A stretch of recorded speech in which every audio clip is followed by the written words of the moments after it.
ஜெபம். அன்பும் இரக்கமும் கிருபையும் நிறைந்த எங்கள் நல்ல தகப்பனே, உம்மை நாங்கள் துதிக்கிறோம், ஸ்தோத்தரிக்கிறோம், மகிமைப்படுத்துகிறோம். அப்பா, இந்த நாளிலும் உம்முடைய அன்பின் பாதத்தில் வந்து அமர்ந்திருக்க கர்த்தர் கொடுத்த இந்த பெரிய பாக்கியத்திற்காக ஸ்தோத்திரம். என் நாமத்தை பிரஸ்தாபப்படுத்துகிற எந்த ஒரு ஸ்தானத்திலும் நான் இறங்கி வந்து உங்களை ஆசீர்வதிப்பேன் என்று சொன்ன தேவன், நீர் எங்கள் மத்தியில் எழுந்தருளி நீர் எங்களை ஆசீர்வதிக்க வேண்டும் என்று சொல்லி ஜெபிக்கிறோம். அப்பா, நன்மையான ஈவுகளையும் பூரணமான வரங்களையும் தருகிற தேவனே, நன்மையான ஈவுகளையும் பூரணமான வரங்களையும் தந்து நீர் எங்களை ஆசீர்வதியும். நிச்சயமாகவே முடிவுண்டு, உன் நம்பிக்கை வீண் போகாது. தாழ்த்துறோம், உடைய கரத்தில் ஒப்பு கொடுக்கிறோம். இயேசு என்ன நாமத்தினால் இந்த ஜெபத்தை மனத்தாழ்மையோடு உடைய சமூகத்தில் ஏறெடுக்கிறோம் எங்கள் நல்ல தகப்பனே, ஆமென்.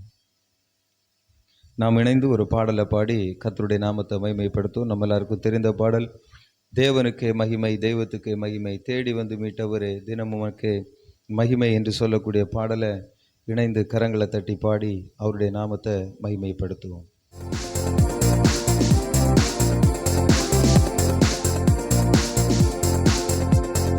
தேவனுக்கே மகிமை, தெய்வத்திற்கே மகிமை, தேவருக்கே மகிமை, தெய்வத்திற்கே மகிமை, தேடி வந்து மீட்டவரே தினமுமக்கே மகிமை, என்னை தேடி வந்து மீட்டவரே தினமுமக்கே மகிமை. ஐயா வாழ்க வாழ்க, உம் நாமம் வாழ்க. ஐயா வாழ்க வாழ்க, உம் நாமம் வாழ்க. உன்னதத்தில் தேவனுக்கு மகிமை உண்டாகட்டும், உன்னதத்தில் தேவனுக்கு மகிமை உண்டாகட்டும். இந்த பூமியிலே சமாதானமும் பிரியமும் உண்டாகட்டும், இந்த பூமியிலே சமாதானமும் பிரியமும் உண்டாகட்டும். ஐயா வாழ்க வாழ்க, உம் நாமம் வாழ்க. ஐயா வாழ்க வாழ்க, உம் நாமம் வாழ்க. தேவருக்கே மகிமை, தெய்வத்திற்கே மகிமை, தேவருக்கே மகிமை, தெய்வத்திற்கே மகிமை, தேடி வந்து மீட்டவரே தினமுமக்கே மகிமை, என்னை தேடி வந்து மீட்டவரே தினமுமக்கே மகிமை. வாழ்க வாழ்க, உம் நாமம் வாழ்க. ஐயா வாழ்க வாழ்க, உம் நாமம் வாழ்க. ஐயா வாழ்க வாழ்க, உம் நாமம் வாழ்க. ஐயா வாழ்க வாழ்க, உம் நாமம் வாழ்க. அப்படியே நாம் எல்லாரும் இணைந்து ஒரு மனதோடு கர்த்தரை நம்ம ஆராதிக்க போகிறோம். நன்றி தகப்பனே, உம்முடைய பிரசன்னத்திற்காய் ஸ்தோத்திரம், உம்முடைய மகிமைக்காய் ஸ்தோத்திரம், உம்முடைய கிருபைக்காய் ஸ்தோத்திரம். நீர் எங்கள் மத்தியில் எழுந்தருளி இருக்கிறதற்காய் ஸ்தோத்திரம். அவர் உன் ஆக்கினைகளை அகற்றி உன் சத்துருக்களை விலக்கி அவர் உன் நடுவில் வாசம் செய்வார். இனி நீ தீங்கை காண மாட்டார், இனி நீ தீங்கை காண மாட்டார் என்று எழுதியிருக்கிறபடி தேவன் நீர் அற்புதம் செய்து விட்டதற்காய் ஸ்தோத்திரம். கொஞ்சத்திலே நீ உண்மையாய் இருந்தபடியினால் உன்னை நான் அநேகத்திலே அதிகாரியாய் மாற்றுகிறேன். நன்றி தகப்பனே. ஹல்லேலூயா. எளிமையான எங்களையே என்றும் நினைப்பவரே, எளிமையான எங்களையே என்றும் நினைப்பவரே, எங்கள் ஒளி மாயமே, துணையாளரே, உள்ளத்தின் ஆறுதலே, எங்கள் ஒளி மாயமே, துணையாளரே, உள்ளத்தின் ஆறுதலே. ஐயா வாழ்க வாழ்க, உம் நாமம் வாழ்க. ஐயா வாழ்க வாழ்க, உம் நாமம் வாழ்க. தேவனுக்கே மகிமை, தெய்வத்திற்கே மகிமை, தேவனுக்கே மகிமை, தெய்வத்திற்கே மகிமை. தேடி வந்து மீட்டவரே, தினமுமக்கே மகிமை. என்னை தேடி வந்து மீட்டவரே, தினமுமக்கே மகிமை. ஐயா வாழ்க வாழ்க, உம் நாமம் வாழ்க. ஐயா வாழ்க வாழ்க, உம் நாமம் வாழ்க. ஐயா வாழ்க வாழ்க, உம் நாமம் வாழ்க. ஐயா வாழ்க வாழ்க, உம் நாமம் வாழ்க. நன்றி தகப்பனே. கர்த்தர் சீயோனிலிருந்து உன்னை ஆசீர்வதிப்பார் என்று எழுதியிருக்கிறபடி நீர் எங்களை ஆசீர்வதிப்பீராக. பலங்கொண்டு திடமனதாயிரு, திகையாதே, கலங்காதே. நான் உன் தேவன், நான் உனக்கு சகாயம் பண்ணுவேன். நீதியின் வலது கரத்தினால் உன்னை தாங்குவேன். இப்பொழுதே கர்த்தருடைய நீதியின் வலது கரம் எங்கள் மத்தியிலே இறங்குவதாக. ஓ, அது எங்களுக்கு நீதி செய்வதாக, எங்களுக்காக யாவையும் செய்து முடிப்பவதாக. சின்னவன் நீ 1000ஆகும், சிறியவன் நீ பலத்த ஜாதியுமாகிறார். ஏற்ற காலத்தில் இதை தீவிரமாய் நடத்துவேன். லீ மாரா துருன அந்தரா குடனமா சந்தரலபும். தடைகளை உடைக்கிற தேவன் உங்களுக்கு முன்பாக நடந்து சொல்லுகிறார். அவர் உங்களுக்கு முன்பாக சென்று எல்லா தடைகளை நீக்கி போடுவார். இயேசுவின் நாமத்தினாலே சகல தடைகளும் உடைவதாக, சகல தடைகளும் உடைவதாக, சகல தடைகளும் உடைவதாக. லே மாரா துருன அந்தரி மோரி கபால போரி கபாலபும். லே மாரா துருன அந்தரா. உன்னோடு கூட இருந்து நான் செய்யும் காரியம் மிகவும் பயங்கரமாயிருக்கும். பயங்கரமான காரியங்களை செய்கிறேன். எங்கள் தேவனாகிய கர்த்தாவே, எழுந்தருளும். நிச்சயமாகவே முடிவுண்டு. உன் நம்பிக்கை வீண் போகாது. நான் உன்னை விட்டு விலகுவதும் இல்லை, உன்னை கைவிடுவதுமில்லை. லே போரி கபாலா போரி கபாலபும். உன் பெயரை நான் பெருமைப்படுத்துவேன். லே மாரா துருன அந்தராம். லே போரி கபாலா போரியா நாமா உடனமா சந்தரல போரி கபாலபும். லே மாரா துருன அந்தராம். நன்றி நன்றி தகப்பனே.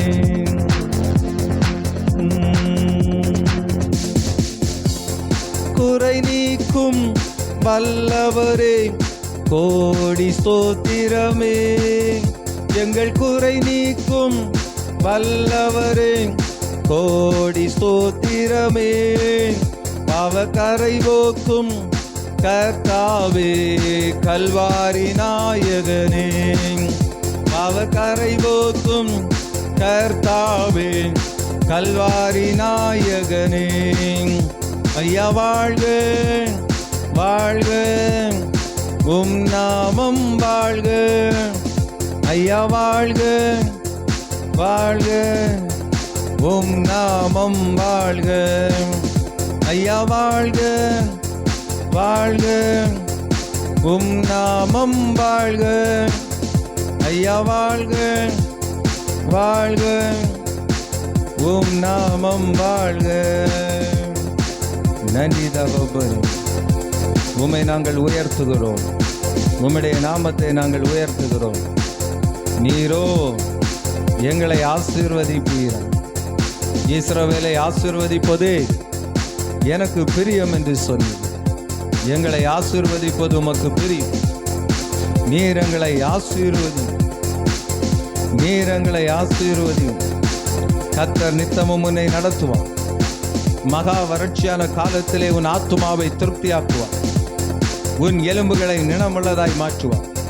நீயோ நீர்ப்பாய்ச்சலான தோட்டத்தை போல, வற்றாத ஒரு நீரூற்றை போல அப்படியே உம்முடைய கரத்தை வச்சு நீர் ஒவ்வொருவரையும் ஆசீர்வதிக்கிறதற்காக ஸ்தோத்திரம். நிச்சயமாய் முடிவுண்டு. உன் நம்பிக்கை வேண்டுவார். தாழ்த்துகிறோம், உம்முடைய கரத்தில் ஒப்பு கொடுக்கிறோம். எல்லா துதி, எல்லா கனம், எல்லா மகிமையும் என் தேவனாகிய கர்த்தரும் ஒருவருக்கே செலுத்துகிறோம். இயேசுவின் நாமத்தினால் இந்த ஜெபத்தை உம்முடைய சமூகத்தில் ஏறெடுக்கிறோம் எங்கள் நல்ல தகப்பனே. ஆமென், ஆமென், ஆமென். இன்றைக்கும் கர்த்தர் நமக்காக கொடுத்திருக்கிற ஒரு வசனம் ஆதியாகமம் 12வது அதிகாரம் அதனுடைய 2வது வசனம் இப்படி சொல்லுது. நான் உன்னை பெரிய ஜாதியாக்கி உன்னை ஆசீர்வதித்து உன் பெயரை பெருமைப்படுத்துவேன், நீ ஆசீர்வாதமாய் இருப்பாய். இது என்ன காரியம்னு உங்களுக்கு தெரியும். கர்த்தர் ஆபிரகாமை அழைத்து அவரை ஆசீர்வதிக்கிற காரியத்தை குறித்து இங்கே எழுதப்பட்டிருக்கு. 1வது வசனம் சொல்லுது, கர்த்தர் ஆபிரகாமை நோக்கி, நீ உன் தேசத்தையும் உன் இனத்தையும் உன் தகப்பனுடைய வீட்டையும் விட்டு புறப்பட்டு நான் உனக்கு காண்பிக்கும் தேசத்துக்கு போ. கர்த்தர் ஆபிரகாமுக்கு ஒரு கட்டளையை கொடுக்கிறார். ஆபிரகாம் அழைக்கிறார். முதலாவது எப்படி அழைக்கிறார்?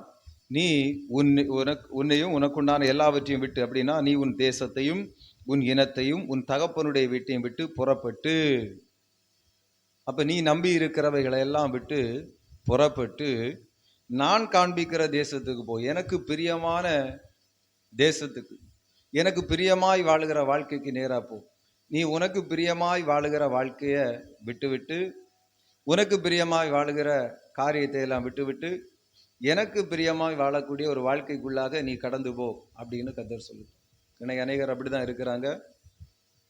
தங்களுடைய விருப்பத்தின்படி கர்த்தர் உதவி செய்யணும், கர்த்தர் கிரியை செய்யணும். ஆனால் கர்த்தருடைய விருப்பத்தின்படி அவர்கள் ஒன்றும் செய்ய மாட்டாங்க. வேதம் சொல்லுது, வானத்துக்கும் பூமிக்கும் எவ்வளவு தூரமோ அவ்வளவு தூரம் உன் நினைவுக்கும் என் நினைவுக்கும் தூரம் இருக்கு, வித்தியாசம் இருக்கு.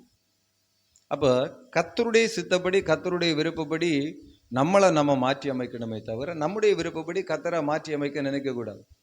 ஆண்டவரே இந்த காரியத்தில் நீர் அற்புதம் செய்தால் ஒழிய அப்படி இப்படி விடமாட்டேன் அப்படி இப்படின்னு சொல்லுவதை காட்டிலும், இதை குறித்த உம்முடைய சித்தம் என்ன, இதை குறித்த உம்முடைய விருப்பம் என்ன எங்களுக்கு சொல்லும், நாங்கள் அதன்படி ஜெபிக்கிறோம். அப்படி ஜெபிக்கிறது கர்த்தருடைய இருதயத்துக்கு கேட்டு. அதான் இங்கே சொல்றாரு, உன்னுடைய சுய விருப்பத்தை எல்லாம் விட்டு விட்டு மூட்டை கட்டி ஒதுக்கி வச்சு விட்டு என்னுடைய விருப்பத்தை கடைபிடிக்கக்கூடிய ஒரு சூழ்நிலைக்குள்ளாக நீ புறப்பட்டு போ அப்படின்னு ஆண்டவர் சொல்றார். இப்போ கர்த்தருக்கு பிரியமாய் வாழுகிற ஒரு வாழ்க்கை, நமக்கு பிரியமாய் வாழுகிற வாழ்க்கையை விட்டு கர்த்தருக்கு பிரியமா. அப்போ நம்ம நினைக்கிறோம் நமக்கு பிரியமா வாழ்கிற வாழ்க்கையை விட்டு கர்த்தருக்கு பிரியமா வாழ்றதுன்னு சொல்லும்போது கஷ்டமா இருக்குமோ? இல்லை, அது அதிகமாக. கர்த்தர் ஒரு இடத்துல சொல்றாரு, வேண்டிக் கொள்வதற்கும் நினைப்பதற்கும் அதிகமாய் கிரியை செய்கிறது. நம்முடைய கற்பனை விடவும் நம்முடைய விருப்பத்தை விடவும் அது மேலானதாய் இருக்கும்ங்கிறதுல எந்த சந்தேகமும் இல்லை. கர்த்தர் அவரி விதமாக நம்மளை ஆசீர்வதிக்கிற தேவனாய் என்ன செய்கிறார் இருக்கிற. இங்கே ஆபிரகாம் அப்படிதான். கர்த்தர் அழைச்சாச்சு.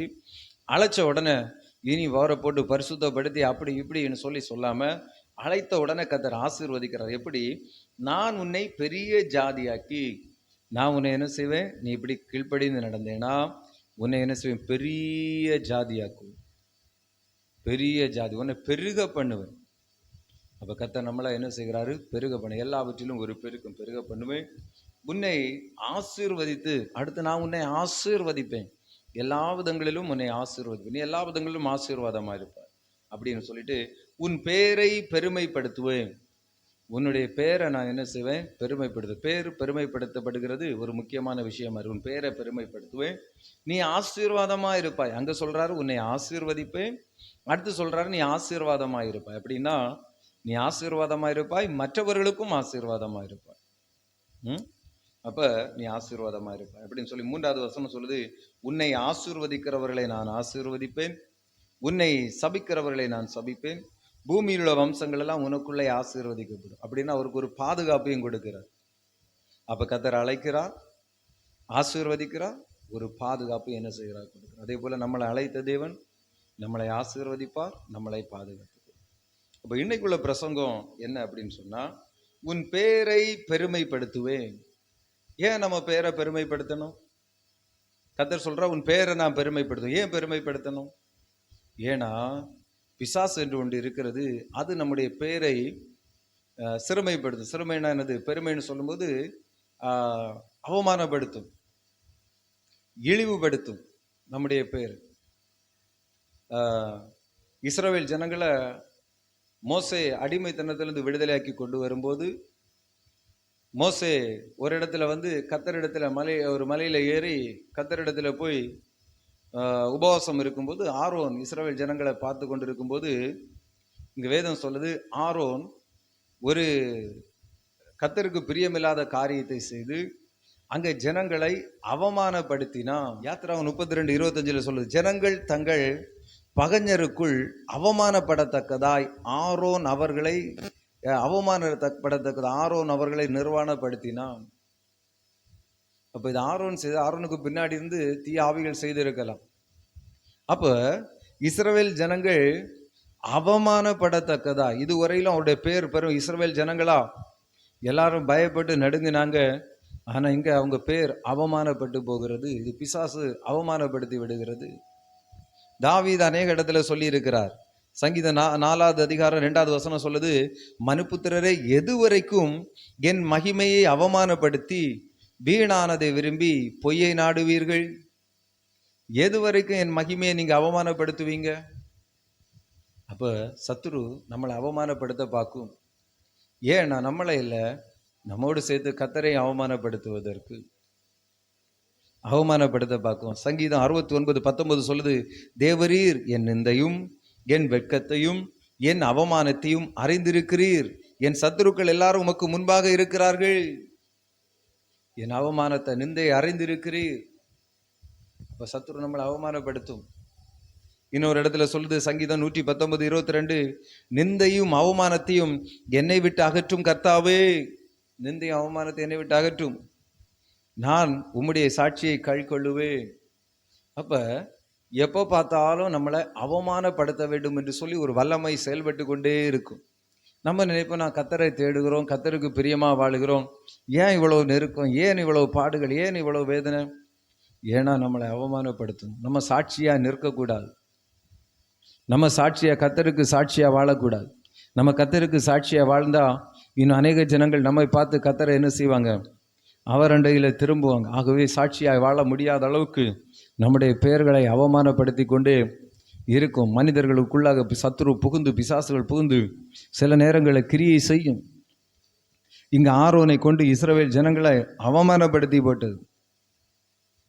அதனால தான் கர்த்தர் சொல்றார், நான் உன் பெயரை பெருமைப்படுத்துவேன். இப்படி ஒரு எதிர் வல்லமை இருக்காகவே நீ அவமானப்பட்டு போகாதபடி, நீ பாதுகாக்கப்படும்படியாக உன் பெயரை நான் பெருமைப்படுத்துவேன். கர்த்தர் நம்மளை அழைத்தாருன்னா நம்முடைய பெயரை பெருமைப்படுத்துவார் என்கிறத நம்ம புரிந்து கொள்ளணும். தாவீதை சொல்லும்போது தாவீதுடைய பெயரை பெருமைப்படுத்தின. அங்கே சொல்லுது, சவுல் கொன்றது 1000, தாவீது கொன்றதோ 10,000 அப்படின்னு சொல்லி தாவீதுனுடைய பெயரை கர்த்தர் அங்கே பெருமைப்படுத்துகிறார். யோசேப்பினுடைய பெயரை பெருமைப்படுத்தினான். யோசேப்பு பார்வோனிடத்துல போகும்போது பார்வோன் தன்னுடைய கரத்தில் இருக்கிற முத்திரை மோதிரத்தை கலட்டி அவனுக்கு கொடுத்து, அவனை தேசத்தில் இவனுடைய அனுமதி இல்லாமல் யாருடைய கையோ காலோ அசையக்கூடாதுன்னு சொல்லி அவனை உயர்த்தி மேன்மையை வைத்து அவனை பெருமைப்படுத்தினான். அங்க அவனுடைய பெயர் பெருமைப்படுத்தப்பட்டது. யோசுவாவை பார்க்கும்போது, மோசே இஸ்ரவேல் ஜனங்களை நடத்தி வரும்போது கர்த்தர் மோசைக்கு அப்புறம் யோசுவாவை எடுத்து பயன்படுத்தும் போது கர்த்தர் அப்படிதான் சொன்னார் யோசுவா இடத்துல, நான் மோசையோடு இருந்தது போல உன்னோடு கூட இருப்பேன், நீ பயப்படாதே. இந்த வசனம் சொல்லுது, கர்த்தர் யோசுவாவை நோக்கி, நான் மோசையோடு இருந்தது போல உன்னோடு இருக்கிறேன் என்பதை இஸ்ரவேல் எல்லாரும் அறியும்படிக்கு இன்று அவர்கள் கண்களுக்கு முன்பாக உன்னை மேன்மைப்படுத்துவேன். இன்று அவர்கள் கண்களுக்கு முன்பாக உன்னை மேன்மைப்படுத்துவேன். அப்போ நம்மளை மேன்மைப்படுத்த, நம்முடைய பேரை அவர் பெருமைப்படுத்துவார். இன்றைக்கு கர்த்தர் அதான் செய்ய போகிறார். எந்தெந்த இடத்துல நம்ம வெட்கப்பட்டு போய் நிற்கிறோமோ, எந்தெந்த இடத்துல நம்ம அவமானப்பட்டு போய் நிற்கிறோமோ, எந்தெந்த இடத்துல சத்துரு நம்முடைய பேரை இழிவுபடுத்த பார்க்குறானோ, அந்த இடத்துல தேவன் அற்புதம் செய்ய போகிறார். அந்தந்த இடத்துல கர்த்தர் நம்முடைய பெயரை பெருமைப்படுத்த போகிறார். அந்த கிரிகளை எல்லாம் தேவன் அழிக்க போகிறார். அவர் நம்மளை ஆசீர்வதிக்க போகிறார். அதான் சொல்ல, உன் பேரை நான் பெருமைப்படுத்துவேன். இன்றைக்கு அவர் நம்முடைய பெயரை பெருமைப்படுத்துகிறார். இன்னொரு வசனம் சொல்லுது, சியோன் குமாரத்தி எப்பொழுது தீட்டுப்படுவாளாக என்று சொல்லி கண்கள் யாவும் அவளை நோக்கி கொண்டு இருக்கும். அப்படின்னா எப்போ இவன் அழிஞ்சு போவான்னு சொல்லி பார்த்துட்டே இருப்பாங்க. ஆனாலும் கர்த்தர் சொல்ல, என் நினைவை இவர்கள் அறியாத இருக்கிறபடினால் இவர்களை அரிக்கட்டுகளை போல கட்டி சியோன் குமாரத்தையே உன் பாதத்தண்டியில கொண்டு சேர்ப்பு. உன் கொம்பை இரும்பாகவும் உன் குழம்பை வெங்கலமாக மாற்றுவை. நீ அவர்களை போரடி. அப்போ எப்போ நம்ம அழிந்து போகும், எப்போ நம்ம பெயர் கெட்டு போகும் என்று சொல்லி கண்கள் பார்த்து கொண்டே இருக்கு. ஏன் கண்கள் பார்த்து கொண்டு இருக்கு? ஏதாவது செய்து வைத்து, இப்போ ஒரு பட்டாசு இருக்குன்னா பட்டாசை கொளுத்தி போட்டு நம்ம பார்த்துட்டே இருப்போம், அது எப்போ வெடிக்கும். அதே போல் ஏதாவது ஒரு பிரச்சனையை உருவாக்கி வச்சுட்டு எப்படா இது வேலை செய்யும் கிரியை செய்யணும் பார்த்துட்டே இருக்கும். எப்போ உங்கள் பேர் கெட்டுப்போம், எப்போ இந்த குடும்பம் அடி வாங்கும், எப்போ இந்த ஊழியம் நாசமாக போகணும்னு சொல்லி பார்த்துட்டே இருப்போம். ஆனால் கர்த்தருடைய நினைவு அவர்களுக்கு தெரியாது. கர்த்தர் அவர்களை கட்டி நம்ம பாதத்தண்டையில் கொண்டு போட்டு மிதித்து போடுவார். மிதித்து போட்டு நம்முடைய பேரை பெருமை தான், உன் கொம்பை இரும்பாகவும் நம்முடைய பேரை பெருமைப்படுத்துவோம். சத்துருக்களை பாதத்துக்கு கீழே மிதித்து போடுவோம். அவருடைய பேர் தான் அவமானப்பட்டு போவோம், நம்முடைய பேர் பெருமைப்படும். அதனால் கர்த்தரை சார்ந்து இருக்கிறீங்களா, நம்பி இருக்கிறீங்களா? ஆபிரகாம் போல கர்த்தருக்கு பிரியமாக வாழறீங்களா? அவரை சொந்த ரட்சகராக ஏற்றுக்கொண்டு அவருக்கு பிரியமாக வாழ்கிறீங்களா? நான் உங்களுக்கு சொல்லுகிறேன், கர்த்தர் உங்கள் பேரை பெருமைப்படுத்த போகிறார். எந்தெந்த இடத்துல சத்துரு இழிவுபடுத்தினதோ அதையெல்லாம் கர்த்தர் துடைத்தெறிந்து அவர் உங்கள் பேரை பெருமைப்படுத்த. எழும்பி நிற்போம், ஜெபம் பண்ணுவோம். கர்த்தர் அற்புதத்தை செய்வார். நன்றி தகப்பனே, இதோ நீர் கொடுத்த இந்த அருமையான வார்த்தைக்காய் ஸ்தோத்திரம். நான் உன் பெயரை பெருமைப்படுத்துவேன். இப்பொழுது நீர் எங்களுடைய பெயரை பெருமைப்படுத்துவீரா? எந்தெந்த இடத்துல நாங்கள் அவமானப்பட்டு போனோமோ, எந்தெந்த இடத்துல நாங்கள் நிந்திக்கப்பட்டு போனோமோ, எந்தெந்த இடத்துல நாங்கள் இகழப்பட்டு போனோமோ, அந்தந்த இடத்துல நீர் எங்களை உயர்த்துவீராக. தாவீதை உயர்த்தினது போல, யோசேப்பை உயர்த்தினது போல, இயேசுவாவை உயர்த்தினது போல கர்த்தர் நீர் எங்களை உயர்த்துவீராக. எங்களுடைய பேரை பெருமைப்படுத்துவீராக. இயேசுவின் நாமத்தினாலே எங்களுடைய பேர் பெருமைப்படுத்தப்படுவதாக. லேமா ரா த்ருநகந்தரா ஓடனமா சந்தரல பௌரிகமனமம் லேமா ரா த்ருநகந்தரு ஓடனமா சந்தரல பௌரிகமனமம் லேபோரிகபலபோ ஓடனமா சந்தரலபோ. எங்களுடைய பெயர்களை இழிவுபடுத்துகிற எல்லா கிரிகளும் இயேசுவின் நாமத்தினாலே அழிக்கப்படுவதாக, எல்லாம் முற்றிலுமாய் விலகுவதாக. தேவநீர் அவைகளை துடைத்தருவீராக.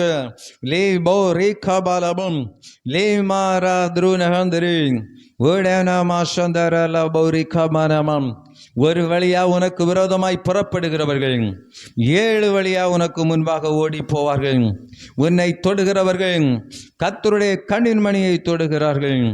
இப்பொழுது இந்த அவமானங்கள், நிந்தைகள் இயேசுவின் நாமத்தினாலே மறைவதாக, இயேசுவின் நாமத்தினாலே விலகுவதாக, இயேசுவின் நாமத்தினாலே அப்புறப்படுத்தப்படுவதாக.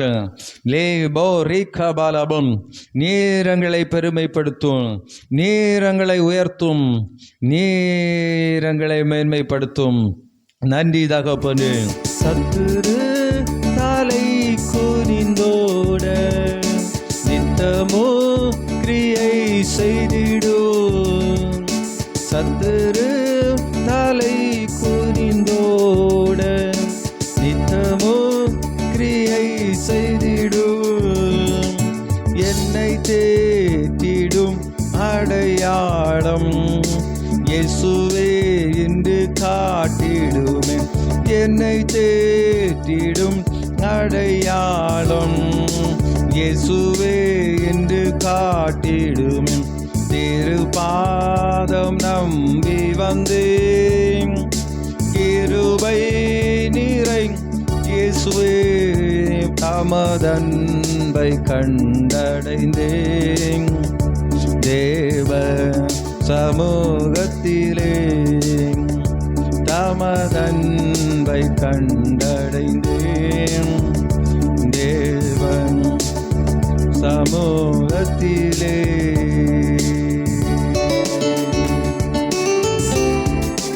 நன்றி தகப்பனே, நன்றி. நீர் எங்களுடைய பேரை பெருமைப்படுத்தி விட்டதற்காக ஸ்தோத்திரம். நீர் எங்களுடைய பேரை பெருமைப்படுத்தி விட்டதற்காக ஸ்தோத்திரம். தாழ்த்துறோம், உடைய கரத்தில் ஒப்பு கொடுக்கிறோம். எல்லா துதி கன மகிமையும் என் தேவனாகிய கர்த்தரும் ஒருவருக்கே செலுத்துகிறோம். இயேசு என்ற நாமத்தினால் இந்த ஜெபத்தை மனத்தாழ்மையோடு உம்முடைய சமூகத்தில் ஏறெடுக்கிறோம் எங்கள் நல்ல தகப்பனே, ஆமென். என் ஆத்துமாவே கர்த்தரை ஸ்தோத்திரி, என் முழு உள்ளமே அவருடைய பரிசுத்த நாமத்தை ஸ்தோத்திரி. என் ஆத்துமாவே கர்த்தரை ஸ்தோத்திரி, கர்த்தர் செய்த சகல உபகாரங்களை மறவாதே. ஆமென், ஆமென். இந்த ஆராதனை உங்களுக்கு பிரயோஜனம் உள்ளதாக இருந்தால், ஆசீர்வாதமாக இருந்தால், இதை உங்களுக்கு தெரிந்தவர்களுக்கும் நீங்கள் ஷேர் பண்ணுங்கள், சப்ஸ்கிரைப் பண்ணுங்கள், லைக் பண்ணுங்கள். கர்த்தர் உங்கள் ஒவ்வொருவரையும் ஆசீர்வதிப்பாராக. கர்த்தருடைய நாமம் மகிமைப்படுவதாக. ஆமென்.